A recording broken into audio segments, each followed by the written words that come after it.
இந்த வார திரைவிமர்சன நிகழ்ச்சியில நம்ம பார்க்க இருக்க போற படம் அமலா பால் நடிப்பில் வெளிவந்திருக்கும் அம்மா கணக்கு. சைதாப்பேட்டையில குடிசை பகுதியில் வாழ்ந்து வரும் அமலா பாலுக்கு 10வது படிக்கும் ஒரு மகள் இருக்கிறார். தனது மகளை வயிற்றில் சுமக்கும் போதே தனது கணவனை இழந்து விடுகிறார் அமலா பால்.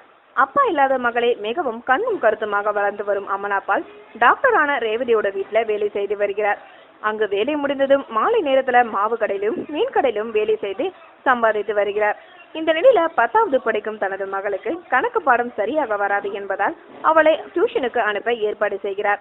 ஆனா மகளோ தனது அம்மா வீட்டு வேலை செய்வதால் தானும் வீட்டு வேலை செய்ய வேண்டியதான் இருக்கும் என்று நினைத்து படிப்புல அக்கறை செலுத்தாமல் எந்தவித கனவும் இல்லாமல் இருந்து வருகிறார்.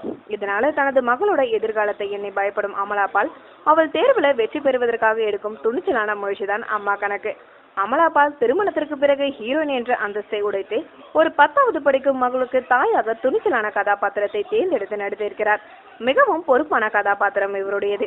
ஆனா திரையில காணும்போது அந்த கதாபாத்திரத்தின் மேல் ஒரு அனுதாபமோ ஒரு ஈர்ப்போ ஏற்படாதது வருத்தமளிக்கிறது.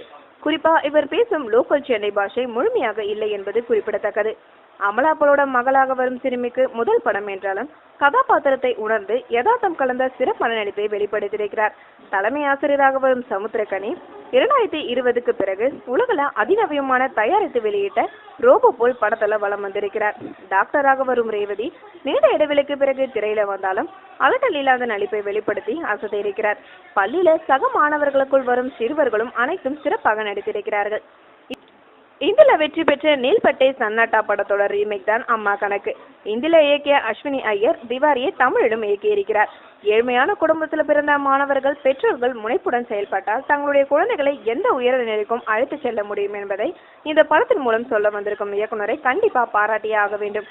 அதை தமிழ்ல காட்சிப்படுத்தும் போது ரசிகர்களை முழுமையாக கவரும்படியாமல் செய்யாமல் தவறவிட்டது வருத்தமே.